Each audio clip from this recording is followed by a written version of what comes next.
over. We're always here on 087 1818 100. It's 8:15. Now, I was saying a little earlier on the radio that we were talking about the Grove. That is the winning song on today's Jukebox Hero, inspired by the Grove and its 50th anniversary of that Northside institution as it became. Absolutely. Over 30 odd years, and now I can't believe this thing stopped in 97, and now 20 years on we're talking about the 50th anniversary. The 50th anniversary of the Grove, which ran from 67 to 97 in Belgrove and then in St. Paul's. Yeah.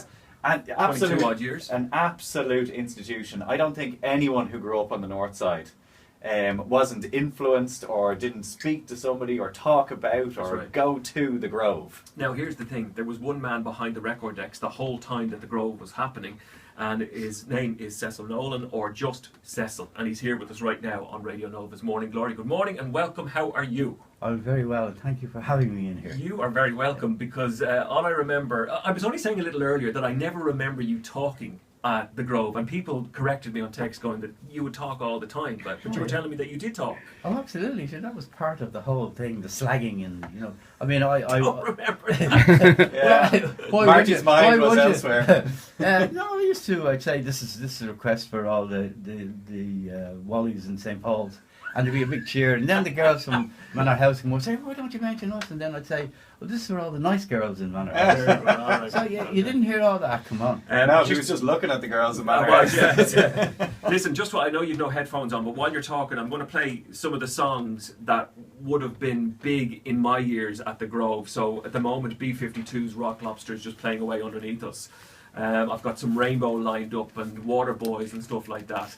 Do you remember in 1967 the very first record you played at the original Grove? I do. I remember the first record I introduced. Okay. Not the first record I actually played, but the first record I introduced. What was that? It was Wilson Pickett. Don't Fight It. Really? Yeah. Little soul vibe. A bit, yeah. Oh, Okay. yeah. Absolutely. Okay. I was really into the soul stuff at that And time. then in 97, when you decided to call it all a day, what was the last record you played? Nirvana, Smells Like Teen Spirit. Fair play, had to be, didn't it? Yeah. Yeah. And were you aware at the time of how much of a melting pot of different styles, different genres of music, obviously with the music, but the people that went there, mods, rockers, goths, everyone was there. Did I what? Were you aware of how special that was, that everyone came together at the Grove? Oh, absolutely. I remember, actually I should have said it in the documentary, was this guy was standing at the stage, and he was standing there for 20 minutes, a bit older than you guys. So after about 20 minutes he came over and he introduced himself. I remember he was from Leeds, and he said, "I can't believe this." You remember St. Paul was packed to the rafters. To the rafters, yeah. And he said, "I can't believe this." And I said, "Why?" And he said, "This would never happen in Leeds." No. He said, "You've goths, rockers, new romantics, heavies, everything, all from metalheads to goth heads dancing together in the same hall." And I don't remember that much trouble. No, there was never any. No, there's never. Well, of course you'd say that. No, but there wasn't really. I mean, the crowd were there for the opposite sex and the music. That was it. That's all they were there for. Listen, tonight and tomorrow night, back in St. Paul's. Would you shed a tear now when you walk onto that stage tonight, tomorrow night? Tomorrow night, I'd say in particular, because tomorrow night all the regulars will be there. Yeah, I'd say it'll be a very emotional night for us all. Years ago.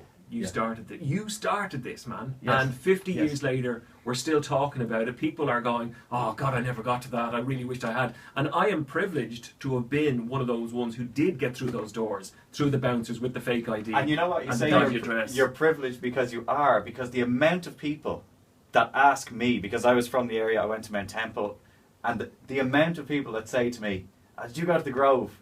And I have to say no, because I never went. I was too young at the time, and it gets me. It does. What's going to be your first record tonight, tomorrow night? Oh, I don't know. We haven't spoken about that yet. Really? Will you do a slow set? Oh, absolutely. Yeah. Can we go? Shall we? You heard we've had a text. I've had a text and an email from Janice Ian. From Janice Ian. Janice Ian herself. Wow. Yes. She's lovely. She's been in here, yeah. Yeah, she now she wants to At write 17, she's not going to make a guest appearance tomorrow, is she? No. She's still in Nashville. No, she just to thank me for very the nice. help. Very nice. Anyway, listen, we can still get some tickets. Where can we get some tickets to tonight, tomorrow night? On the door? Sorry, where? On Tickets.ie. the website. And you can just shout